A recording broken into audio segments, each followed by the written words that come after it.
Imagine being a billionaire but feeling like half a man. This is the story of a handsome billionaire who had everything: money, power, respect. But he had one problem that kept him alone for years. He could not satisfy women in bed. His body would not respond no matter what he did. Every woman he dated left him. And the woman who changed his life, she was the one person who didn't care about his wealth. What happened between them will shock you.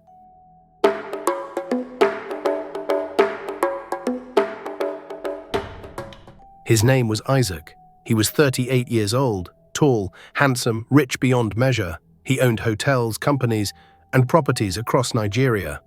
When he walked into a room, people noticed. Women stared, men envied, but Isaac never smiled back. Not anymore. He lived in a mansion in Lekki, the kind with tall gates, security everywhere, and rooms so big you could get lost. His mother, Mrs. Sophia, lived with him. She was a kind woman, but lately her face always carried worry. She watched her son walk through the house like a ghost. He ate alone, he worked alone, he slept alone. One evening, she sat across from him in the dining room. The table was long and filled with food: jollof rice, fried plantain, grilled chicken, pounded yam with egusi soup. Everything was prepared perfectly. But Isaac barely touched his plate. He just stared at it, moving his fork around without eating. Mrs. Sophia watched him for a long time, then she put down her spoon. "Isaac," she said softly.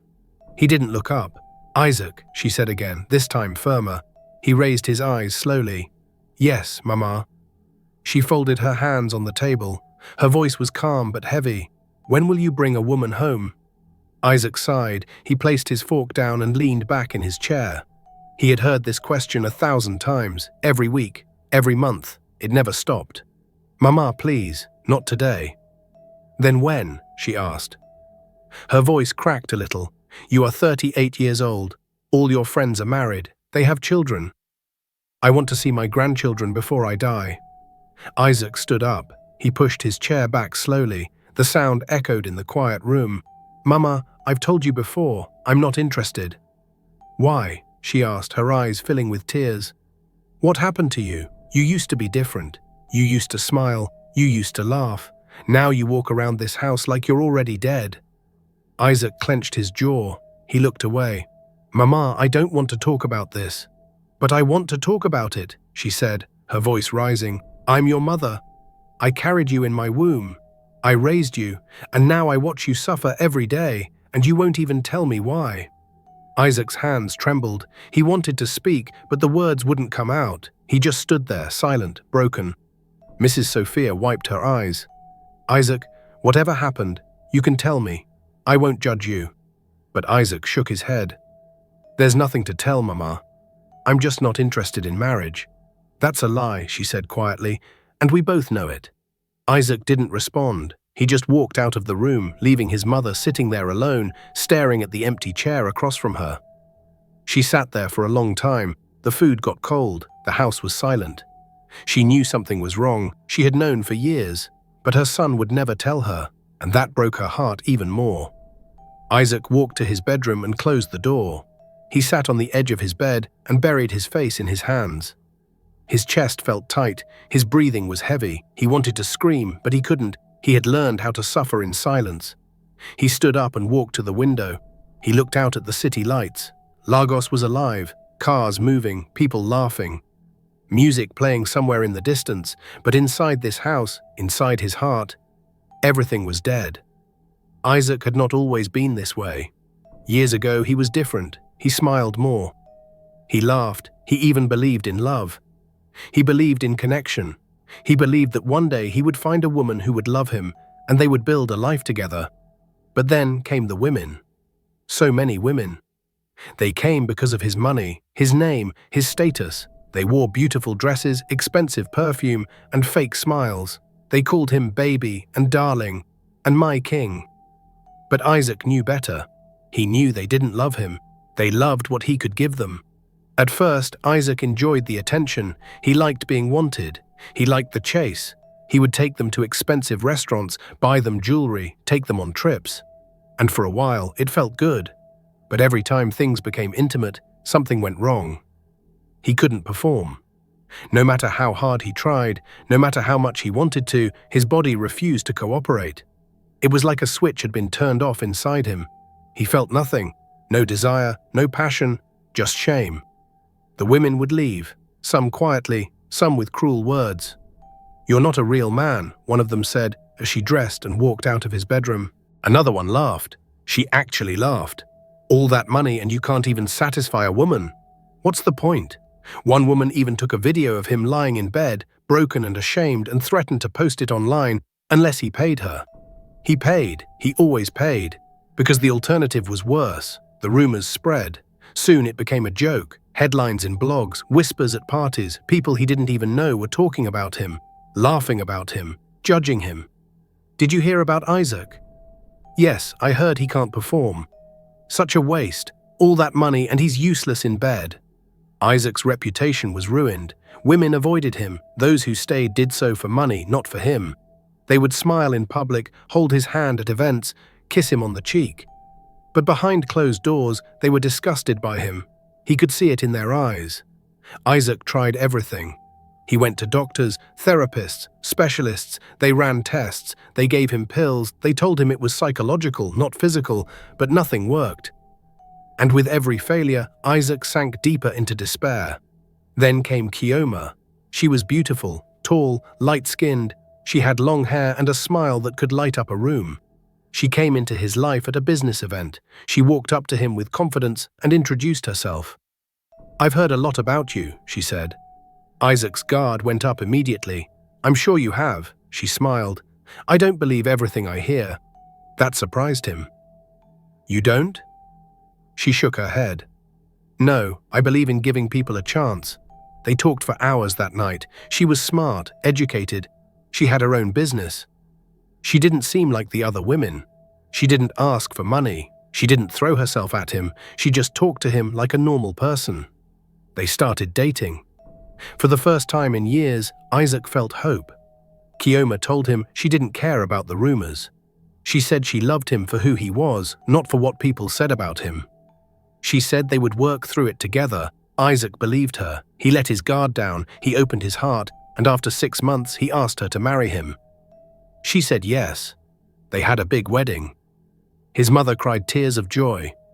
Everyone said they were a perfect couple. For a few months, Isaac was happy. He thought he had finally found someone who loved him. Someone who accepted him. But one night, he came home early from a business trip. The house was quiet. Too quiet. His driver had dropped him off, and he walked in through the front door. He called out, "Kioma!" No answer. He walked upstairs. He could hear voices. Laughter. A man's voice. His heart began to race. He walked faster. He reached the bedroom door and pushed it open. Kioma was in bed with another man. Isaac stood there, frozen. His hands shook. His chest felt tight. He couldn't breathe. The world around him seemed to stop. Kioma's eyes went wide. She jumped up, wrapping the bedsheet around her body. "Isaac, I can explain."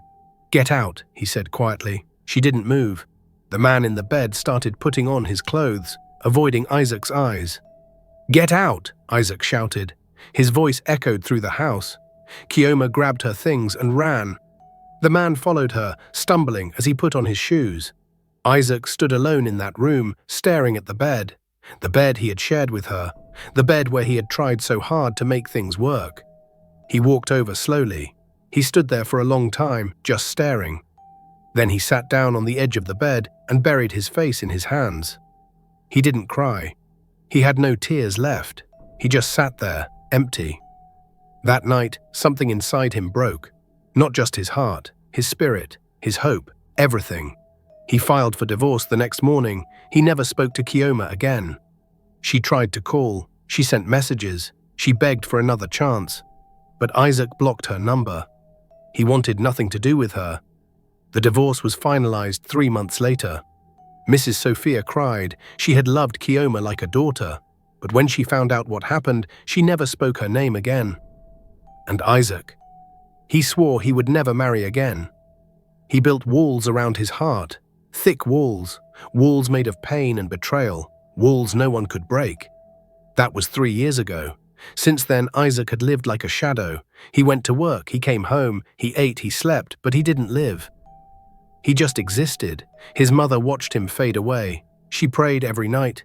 She begged God to send someone who could heal her son's heart.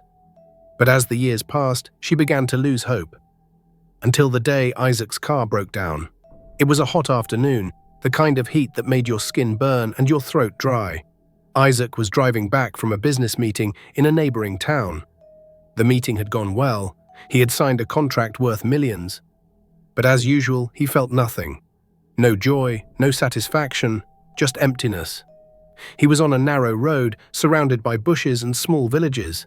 Suddenly, his car began to shake. The engine made a strange noise. Then it stopped. Isaac tried to restart it. Nothing. He tried again. Still nothing. He hit the steering wheel in frustration. "Not today," he muttered. He stepped out of the car and looked around. The sun was burning. Sweat dripped down his face. He loosened his tie and looked down the road. A few houses made of old wood and zinc. Dust everywhere. People walked by slowly, staring at his expensive car, but no one stopped to help. Isaac opened the hood of the car and stared at the engine. He had no idea what he was looking at. He wasn't a mechanic. He pulled out his phone to call his driver, but there was no signal. He cursed under his breath. He leaned against the car and wiped his forehead. His throat was dry. He felt dizzy from the heat. Then he saw her. A young woman walked toward him with a small clay pot in her hands. She wore a simple dress, red with white flowers. Her hair was in long braids. Her feet were bare, but she walked with confidence. She didn't look rich, but she carried herself like a queen. She stopped in front of him. Her eyes were calm. "You look thirsty," she said. Isaac blinked. He wasn't used to kindness from strangers, especially not in a place like this.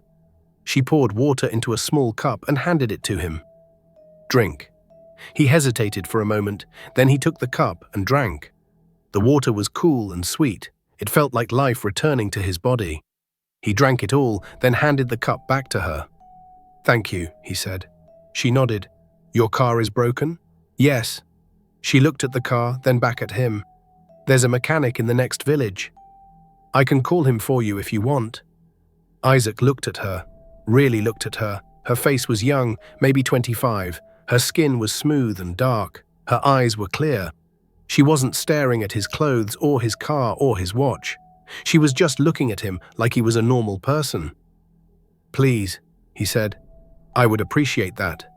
She pulled out an old phone from her pocket. The screen was cracked, but it worked. She made the call, spoke quickly in Yoruba, then hung up. "He's coming," she said. "It will take about 20 minutes." Isaac nodded. "Thank you." She stood beside him, waiting. She didn't ask who he was. She didn't ask for money. She didn't try to make conversation. She just stood there quietly, holding her pot of water. Isaac glanced at her. "What's your name?" "Deborah," she said. "Deborah," he repeated slowly. The name felt right, like it belonged to her. She looked at him. "And you?" "Isaac." She nodded. "Okay, Isaac." They stood in silence. The sun was still burning, but somehow it didn't feel as bad anymore. Isaac felt something strange, a warmth. Not from the sun, from inside, a pull. A connection, something he couldn't explain. When the mechanic arrived, he was an old man with rough hands and a kind smile. He opened the hood, looked around, tightened something, and within 10 minutes, the car started again. Isaac paid him. Then he turned to Deborah. "Thank you. Really, you didn't have to help me." Deborah smiled a little. "We're supposed to help each other. That's what people do." Isaac felt something break inside him. A small crack in the wall. Can I give you something? Money? Anything?" Deborah shook her head. "No, I didn't help you for money." "Then why did you help me?" She looked at him with those calm eyes. "Because you needed help." Isaac didn't know what to say. He just stood there, staring at her. Deborah gave him one last smile, then turned and walked away, her bare feet making soft sounds on the dusty road. Isaac watched her until she disappeared. He got back in his car and drove away. But as he drove, he kept seeing her face, the way she smiled, the way she spoke, the way she looked at him without wanting anything. That night, Isaac couldn't sleep. He lay in bed staring at the ceiling. He kept thinking about her. Deborah. Her name echoed in his mind. He tried to push it away, but it kept coming back. By the time the sun came up, he had made a decision. He had to see her again.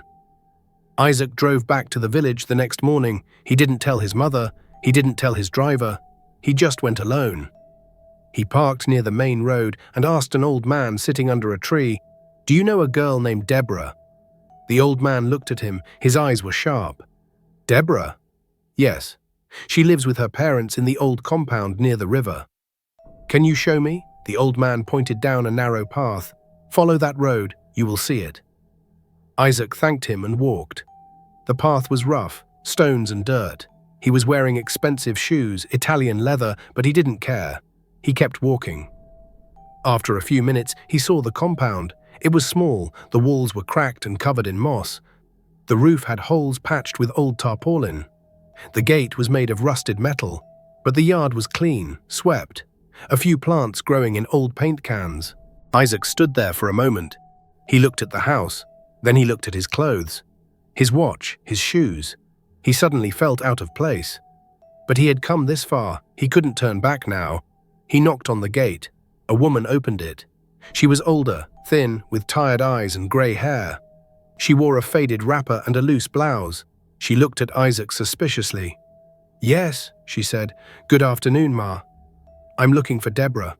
The woman studied him. Her eyes moved from his shoes to his watch to his face. "Who are you?"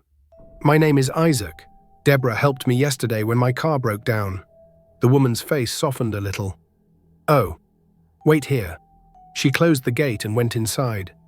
Isaac stood there, waiting. He could hear voices inside, low voices, a man's voice, then Deborah's voice. A few moments later, the gate opened again. Deborah came out. She looked surprised. "You came back," she said. "Yes." She folded her arms. Why? Isaac didn't know what to say.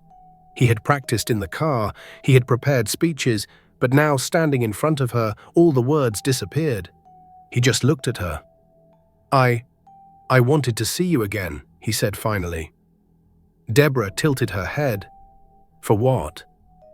"I don't know," he said honestly. She smiled a little. "You're strange." "Maybe." She walked closer. She stood in front of him, arms still folded. "What do you want, Isaac?" Isaac took a breath. "I want to know you." Deborah laughed softly. "You don't even know me. You just saw me once." "I know, but I felt something I haven't felt in a long time." Deborah's smile faded. She looked at him seriously. Her voice became firm. "I'm not interested in rich men who think they can buy anyone." "I'm not trying to buy you," Isaac said quickly. "Then what are you trying to do?" Isaac paused. He chose his words carefully. "I'm asking you to give me a chance. To know you, to talk to you, that's all." Deborah shook her head. "I don't know you, and I don't trust people like you." "People like me?" "Rich. Powerful. You think the world revolves around you. You think you can snap your fingers and get whatever you want." Isaac felt a sting in his chest, but he didn't argue, because she was right. That was how he had lived most of his life.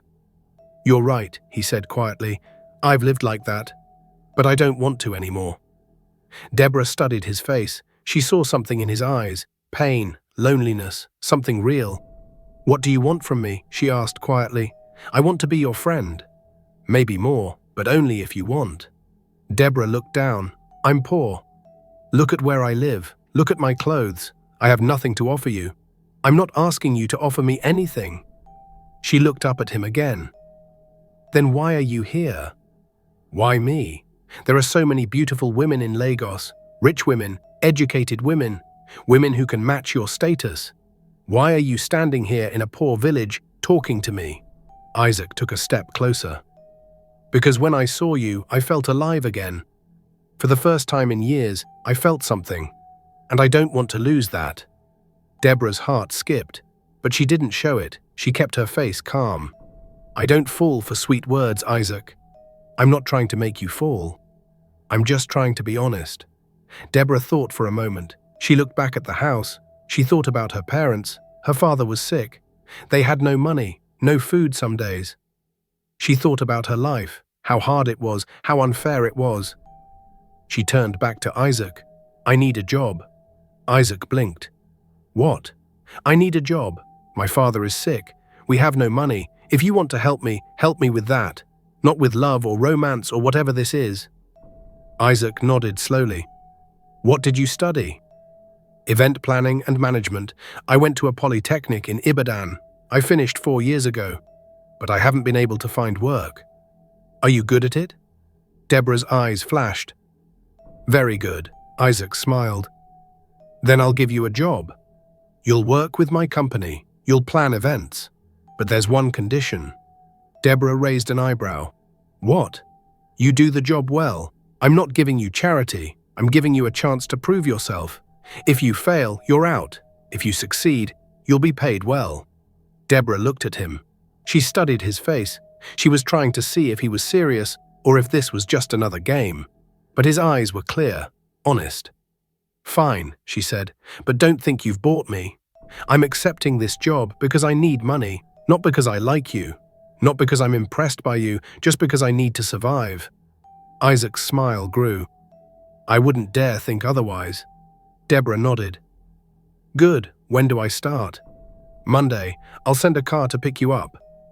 Deborah shook her head. "No, I'll find my own way. Just send me the address." Isaac wanted to argue, but he could see she was serious. "Okay, give me your number." Deborah pulled out her old, cracked phone. They exchanged numbers. Isaac saved her contact and looked at it for a moment. Deborah. Just her name. Nothing else. "I'll send you the details tonight," he said. "Okay." They stood there for a moment. Neither of them moved. Then Deborah turned and walked back into the compound. Isaac stood there, watching the gate close. He felt something warm spreading through his chest. Hope. He hadn't felt that in years. He walked back to his car with a smile on his face. Deborah started working the next Monday. She woke up early. She wore the best dress she had. It was simple, but clean and ironed. She borrowed shoes from a neighbor. She tied her hair neatly. She looked at herself in the small, cracked mirror in her room. "You can do this," she whispered to herself. Her mother came to the door. "Deborah, are you sure about this?" Deborah turned. "Yes, Mama." "That man, he's very rich. Be careful." "I will, Mama." Her mother hugged her. "Make us proud." Deborah took 2 buses to get to Isaac's company. It was a tall building in Victoria Island, glass and steel, security guards at the entrance, people in expensive suits walking in and out. Deborah felt small, but she lifted her head and walked in with confidence. The receptionist looked at her. "Can I help you?" "I'm here to see Mr. Isaac Sophia. My name is Deborah." The receptionist checked her computer. "Oh yes, he's expecting you. Take the elevator to the 12th floor." Deborah nodded and walked to the elevator. Her hands were shaking, but she didn't let it show. When she reached the 12th floor, a woman was waiting for her. She was dressed in a sharp suit and had a professional smile. "Deborah?" "Yes." "I'm Patricia. I'll be showing you around. Welcome to Sophia Enterprises." Patricia took her on a tour. She showed her the offices, the meeting rooms, the event planning department. Everyone they passed stared at Deborah. Some whispered. Deborah could feel their eyes on her, but she kept her head high. Finally, Patricia took her to Isaac's office. She knocked on the door. "Come in," Isaac's voice said from inside. Patricia opened the door. Isaac was sitting behind a large desk. He looked up and saw Deborah. He stood immediately. "Deborah, welcome." Patricia left and closed the door. Deborah stood there, looking around. The office was huge, floor-to-ceiling windows, expensive furniture, paintings on the walls. "Sit," Isaac said, gesturing to a chair. Deborah sat down, hands folded in her lap. Isaac sat across from her. "How are you feeling?" "Nervous," she said honestly. He smiled. "That's normal. But you don't need to be. You're qualified. You'll do great." Deborah nodded. Isaac leaned forward. "I want to make something clear. When we're here, I'm your boss. Not your friend. Not anything else. Just your boss. You'll be judged by your work, not by how I feel about you. Understand?" "Yes." "Good. Patricia will assign you to a team. You'll start with small projects, meetings, corporate events, things like that. If you do well, you'll move up. If you don't, you'll be let go. No special treatment. Deborah looked him in the eyes. I don't want special treatment. I just want a fair chance. Isaac smiled. You have it. Deborah worked hard. She came to the office every day. She wore simple clothes, but she carried herself with dignity. People noticed, some whispered, some stared. But Deborah didn't care. She organized meetings, planned events, managed schedules. She was smart, sharp, confident. She didn't let her poverty define her. She didn't let people's whispers affect her. She just worked. Her first project was a small corporate meeting. 50 people, simple setup, but Deborah treated it like it was the most important event in the world. She checked every detail. The chairs, the tables, the lighting, the sound system, the catering, everything. On the day of the event, everything went perfectly. The client was impressed. Isaac received an email praising the organization. He called Deborah to his office. You did well, he said. Deborah smiled. Thank you. The client wants to work with us again. They asked for you specifically. Deborah's eyes widened. Really? Isaac nodded. Really. Keep this up, and you'll go far. Over the next few weeks, Deborah handled more projects, each one bigger than the last. She worked late nights. She came in early mornings. She didn't complain. She just worked. People in the office began to respect her. They stopped whispering. They started asking for her advice. Even Patricia, who had been cold at first, began to warm up to her. You're good at this, Patricia said one day. Deborah smiled. Thank you. Where did you learn? Polytechnic and life. Patricia laughed. Life is the best teacher. Isaac watched Deborah from his office. He saw how she handled difficult clients, how she spoke with authority, how she never let her background hold her back. He was impressed, but more than that, he was drawn to her. One evening, everyone had gone home. Deborah was still in the office, working on a presentation. Isaac walked by and saw her. He knocked on the open door. You're still here? Deborah looked up. Yes, I want to finish this. Isaac walked in. It's past 8 p.m. I know. He sat down. You don't have to work this hard, Deborah. She looked at him. Yes, I do. Why? Because I have something to prove. To you, to everyone here, to myself. Isaac was quiet for a moment. Then he said, You've already proven it. Deborah put down her pen. What do you mean? You're the best person in that department. Everyone knows it. Deborah smiled a little. Thank you. Isaac stood up. Come on, let me drive you home. Deborah hesitated. It's okay. I can take the bus. It's late. It's not safe. Deborah looked at him, then she nodded. Okay. They walked to the parking lot together. Isaac opened the car door for her. She climbed in. As they drove through the city, they talked. Not about work, just about life. Deborah told him about her parents, her father's sickness, her mother's strength, her dreams. Isaac listened. He didn't interrupt. He just listened, and for the first time in years, he felt connected to someone. When they reached her compound, Deborah turned to him. Thank you. For the job, for everything. Isaac looked at her. You earned it, Deborah. All of it. She smiled and stepped out of the car. Isaac watched her walk through the gate. He sat there for a long time, just thinking. Then he drove home. Mrs. Sophia noticed the change in her son. He smiled more, he talked more, he seemed lighter. One evening she asked him, Isaac, what's going on? What do you mean? You're different. Happier. Isaac smiled. Maybe I am. Is it a woman? Isaac didn't answer immediately. Then he said, yes. Mrs. Sophia's eyes lit up. Who is she? Her name is Deborah. She works for me. When can I meet her? Isaac laughed. Mama, slow down, it's not like that. Then what is it like? Isaac thought for a moment. I don't know yet, but I feel something. Something good. Mrs. Sophia smiled.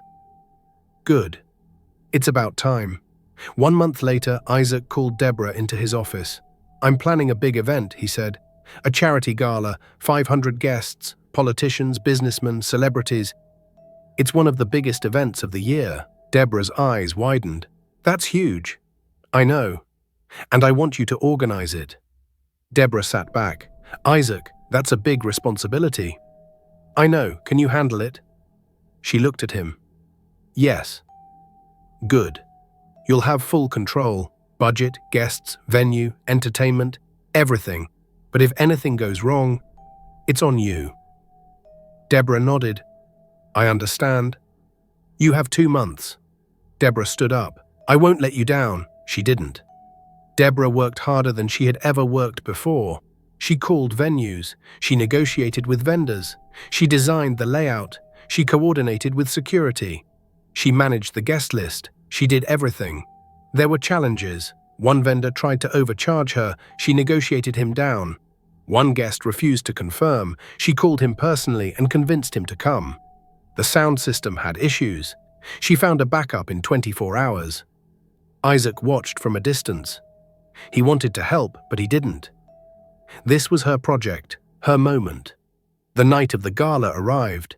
The venue was beautiful. A 5-star hotel ballroom, chandeliers hanging from the ceiling, red carpets, gold decorations, live band playing soft music, waiters in black suits serving champagne. Guests began to arrive, important people, people Isaac had known for years. They looked around, impressed. Isaac, this is beautiful, one of them said. Thank you, but I can't take credit. Deborah organized everything. Deborah? Who's Deborah? She works for me. She's the event planner. The man looked around. She's talented, Isaac smiled. Yes, she is. Mrs. Sophia was there too. She walked through the crowd with elegance, but her eyes were searching. Finally, she saw Deborah. She was moving through the crowd, checking on things, making sure everything was perfect. She looked confident. Strong. Mrs. Sophia walked up to Isaac. Is that her? Isaac turned. He saw Deborah talking to a waiter, giving instructions. Yes. Mrs. Sophia studied her. She's beautiful. Yes. She's also confident. Yes. Mrs. Sophia looked at her son. You like her? Isaac didn't deny it. Yes, Mama, I do. Does she like you? I don't know. Mrs. Sophia smiled. Then you should find out.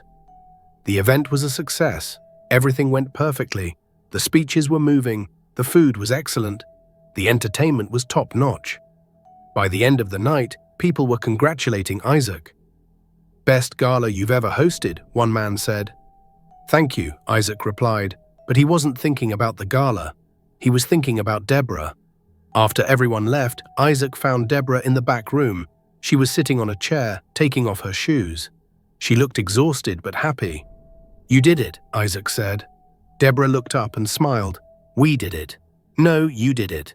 Deborah stood up. Thank you for trusting me. Isaac walked closer. Deborah, can I ask you something? Yes. Why do you work so hard? Deborah looked at him. Because I have to. Because I don't have the luxury of failing. People like you can fail and still be fine. People like me, we fail once and it's over. Isaac's heart hurt. I'm sorry. For what? For having it easy. For not understanding. Deborah shook her head. Don't apologize for who you are. Just appreciate what you have. Isaac looked at her, really looked at her, and in that moment he realized something. He was falling in love with her. Deborah, he said softly. Yes? I think I'm falling for you. Deborah's eyes widened. She didn't speak. I know you don't want to hear this, Isaac continued.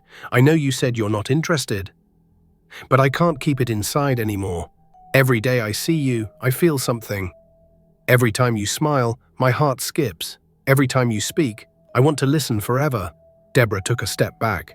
Isaac, I don't know what to say. You don't have to say anything. I just needed you to know. Deborah looked down. Isaac, I'm not like the women you're used to. I know. I'm poor. I come from nothing. I don't fit into your world. I don't care about any of that. But your mother will. Your friends will. Everyone will. Isaac took her hands. Deborah, I've spent my whole life caring about what people think, and it made me miserable. I don't want to live like that anymore." Deborah looked at him. Her eyes were wet. "Isaac, I'm scared." "Of what?" "Of getting hurt, of this not being real." Isaac pulled her closer. "It's real, Deborah. I promise you it's real." Deborah didn't pull away. She just stood there, looking at him. Then slowly she nodded. "Okay. Okay? Okay. Let's try." Isaac smiled. He pulled her into a hug. She hugged him back, and for the first time in years, Isaac felt whole. They started seeing each other outside of work. Isaac would pick her up after office hours. They would go to quiet restaurants, places where they could talk without being seen. Not because Isaac was ashamed, but because Deborah wasn't ready for the attention. "People will talk," she said one evening as they sat in a small restaurant near the island. "Let them," Isaac replied. "It's easy for you to say. You're used to it. I'm not." Isaac reached across the table and held her hand. "Deborah, I know this is hard, but I'm not going anywhere.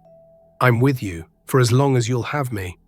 Deborah looked at their hands. His was large and warm, hers was small and trembling. "I'm scared, Isaac." "I know, but I'm scared too." She looked up. "You? Scared of what?" Isaac took a deep breath. "Of losing you. Of not being enough." Deborah frowned. "What do you mean?" Isaac pulled his hand back. He looked down at the table. "Deborah, there's something I need to tell you." Deborah's heart began to race. "What is it?" Isaac was quiet for a long time. Then he spoke. His voice was low, broken. "I have a problem that has ruined every relationship I've ever had." "What problem?" Isaac looked at her. His eyes were filled with shame. I can't perform intimately. I've tried. I've been to doctors, therapists, nothing works, and every woman I've been with has left me because of it." Deborah didn't speak. She just listened. Isaac continued. "I was married once. Her name was Kioma. She told me she loved me. She told me she didn't care, but I found her in bed with another man. She said she needed someone who could satisfy her." Deborah's eyes filled with tears. "Isaac, the rumors spread. Everyone knows. That's why women avoid me. That's why I've been alone for 3 years." He wiped his face with his hand. "I'm telling you this because I don't want to lie to you. I don't want you to think I'm normal, because I'm not." Deborah stood up. Isaac thought she was leaving. He closed his eyes. He couldn't watch her walk away, but instead she walked around the table and sat next to him. She took his face in her hands. "Look at me," she said. He opened his eyes. "You are not broken," she said firmly. "You hear me? You are not broken. Deborah, you don't understand. No, you don't understand. You think your worth is measured by what happens in a bedroom. But it's not. Your worth is measured by who you are, how you treat people, how you make them feel." Isaac's tears fell. "But what if I can't give you what you need?"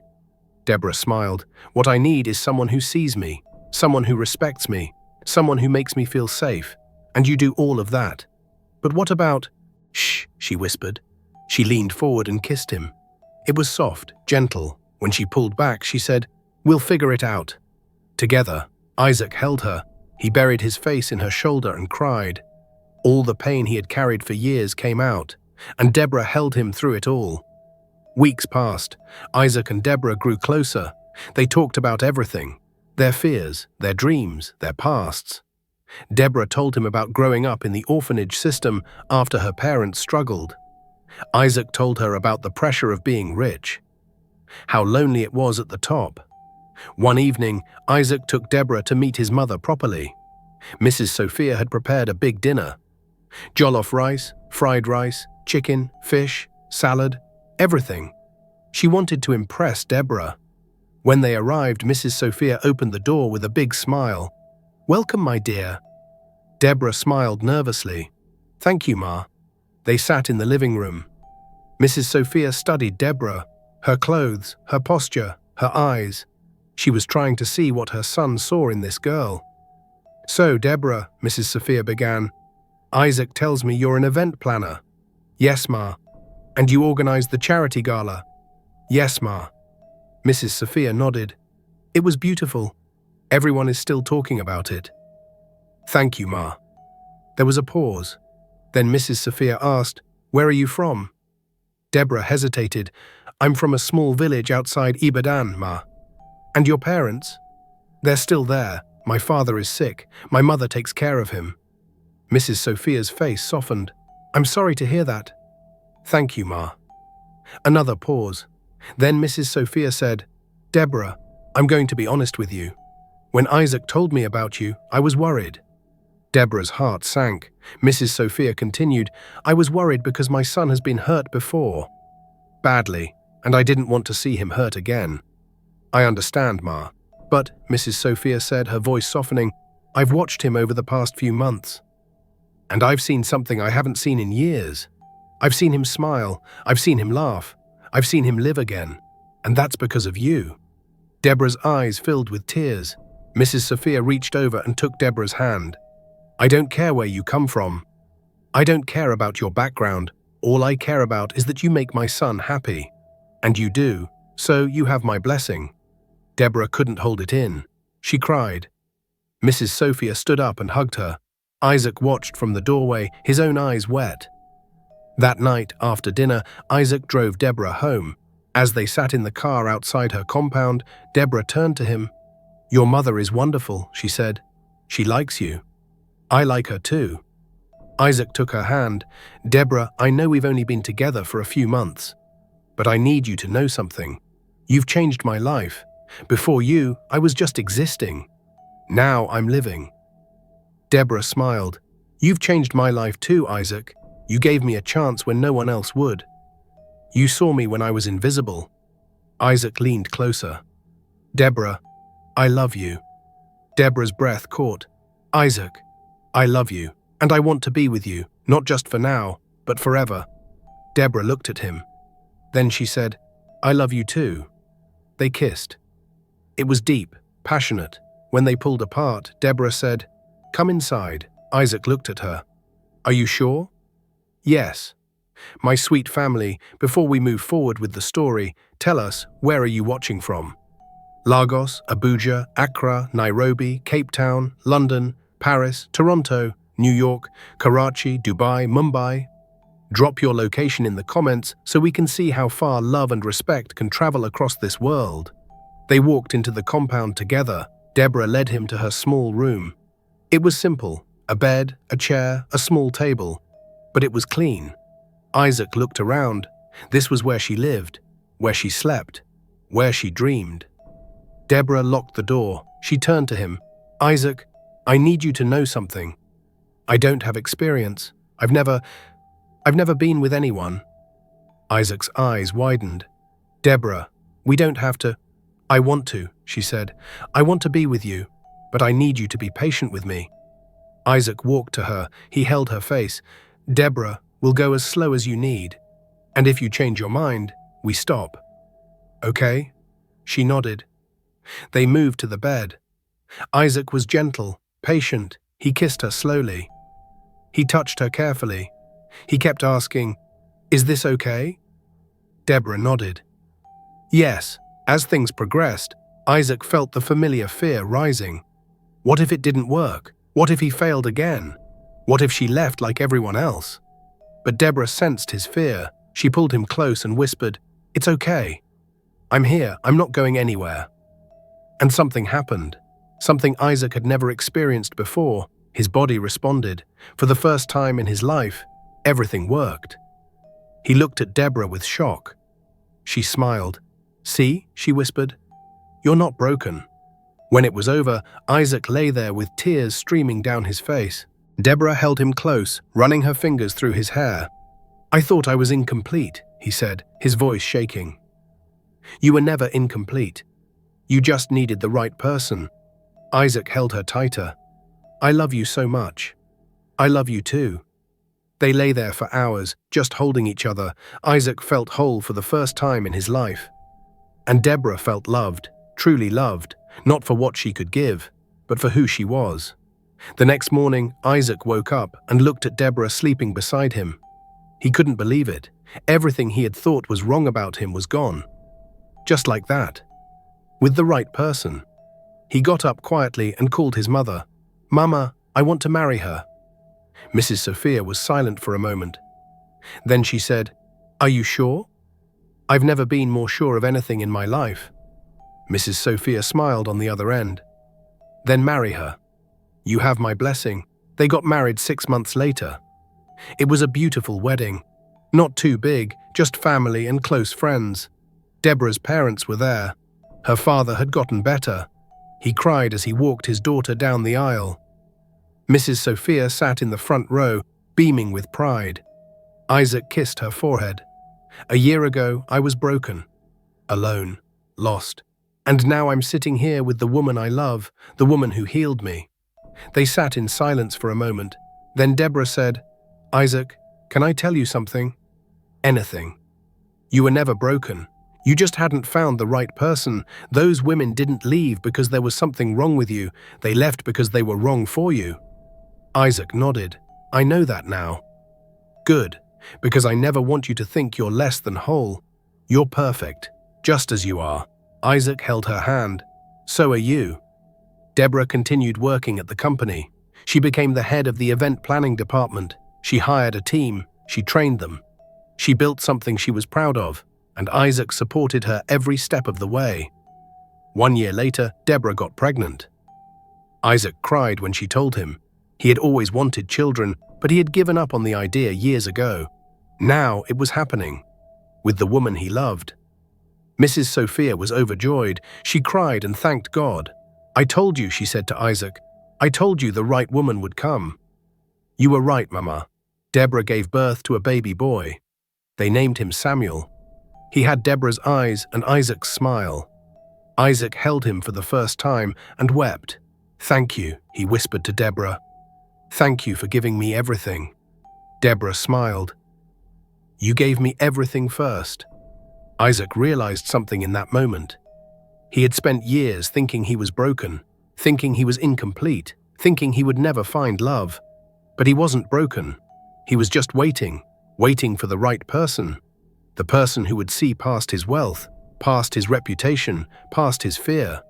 The person who would love him for who he truly was. And that person was Deborah. So if you're struggling, if you feel broken, if you think you're not enough, remember this story. You're not broken.